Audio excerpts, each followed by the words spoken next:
January 18, 1971, in Misato City, Saitama Prefecture, Japan, Junko Furuta was born in a middle-class Japanese family.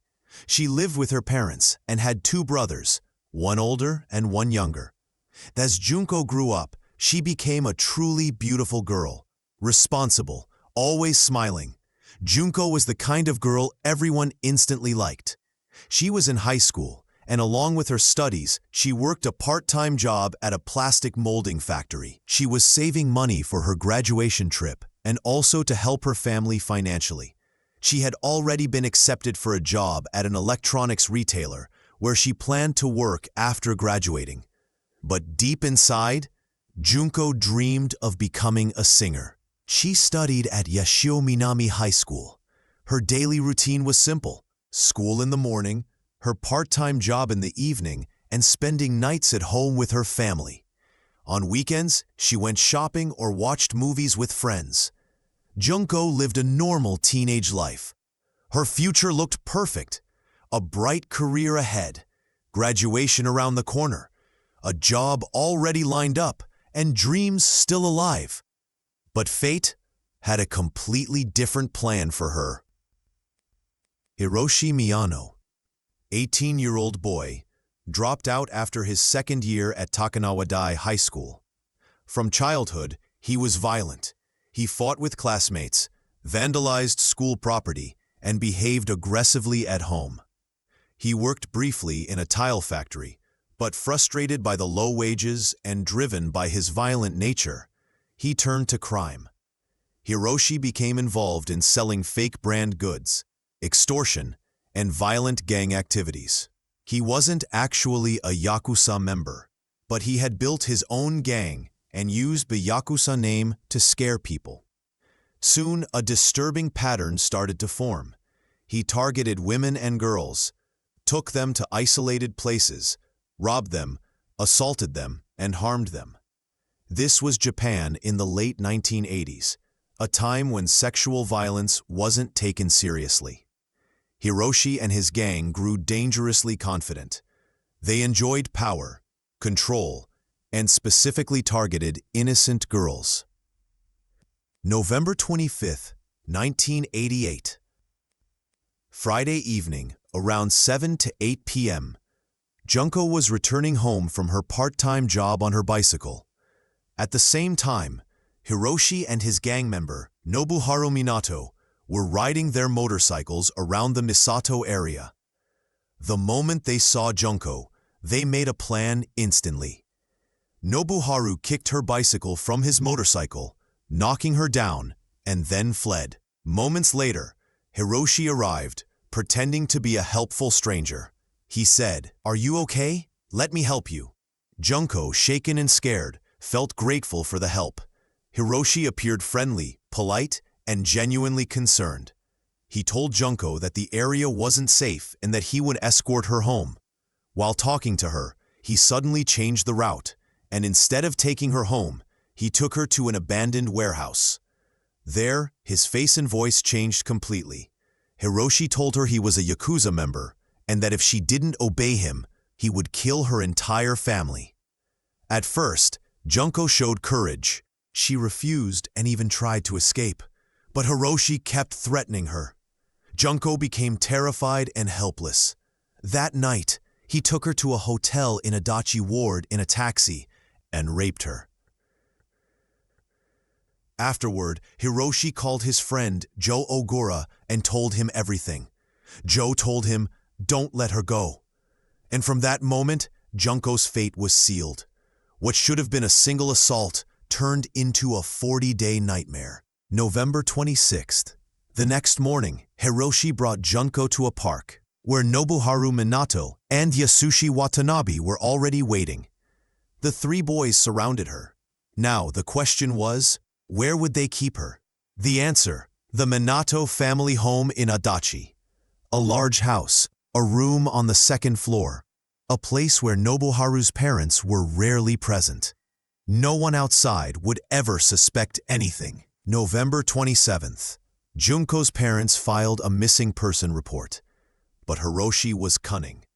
He forced Junko to call her mother and say she had run away and was staying with friends. Afraid for her life, Junko did exactly as she was told. She called home multiple times, repeating the same lie that she was safe and not in danger. Her parents had no choice but to believe her. Police closed the case. From that moment, Junko was completely alone. No one searching, no one saving her. Only her and monsters.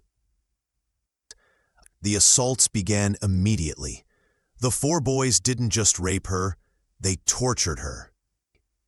Junko became their object of entertainment. They invited friends, and many others assaulted her. More than 100 people were involved. She was raped nearly 400 times. At first, she was given food, but later she was forced to drink her own urine. And she was burned with cigarettes, forced to sleep on the balcony, and made to smoke multiple cigarettes at once. She tried calling the police twice, but failed both times. When the boys found out, they beat her brutally. Once, she was beaten so badly she could only crawl to the bathroom. Metal rods, bottles, and even golf clubs were inserted into her private parts. Her bladder lost control. She urinated involuntarily. By December, her condition had become critical. Her weight dropped to 35 kilograms. She was extremely weak.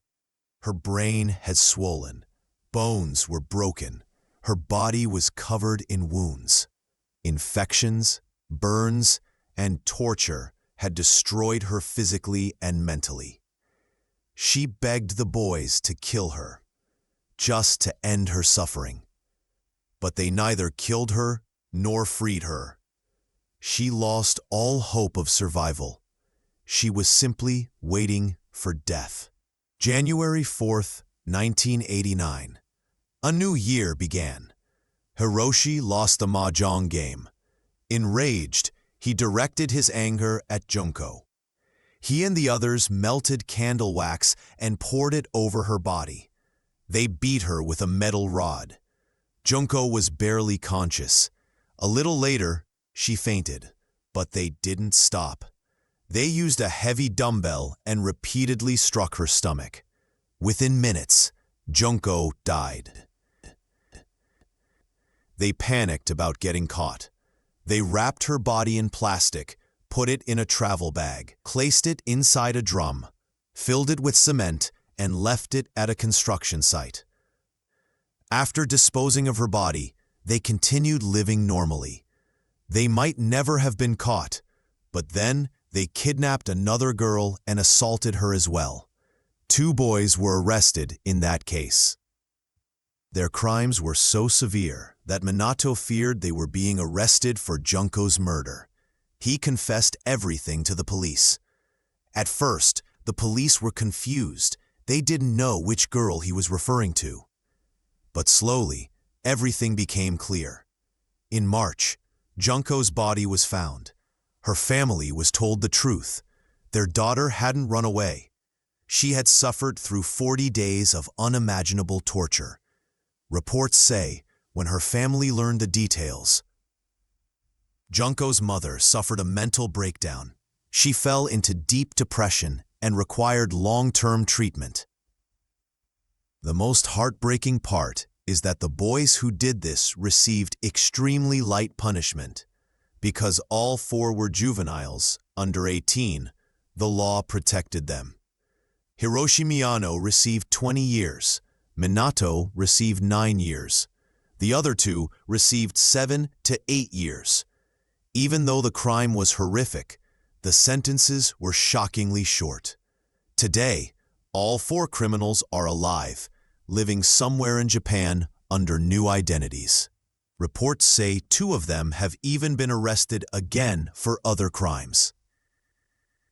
This case reminds the world of Junko, a kind, bright, hard-working girl who suffered unimaginable injustice. Her killers may have changed their names, but people still recognize them. And above all, The world remembers Junko as a strong and innocent young girl for whom people still demand justice. This case reminds us of one thing. In today's world, your safety must always come first. Trust your instincts. If something feels wrong, unsafe, or uncomfortable, act immediately.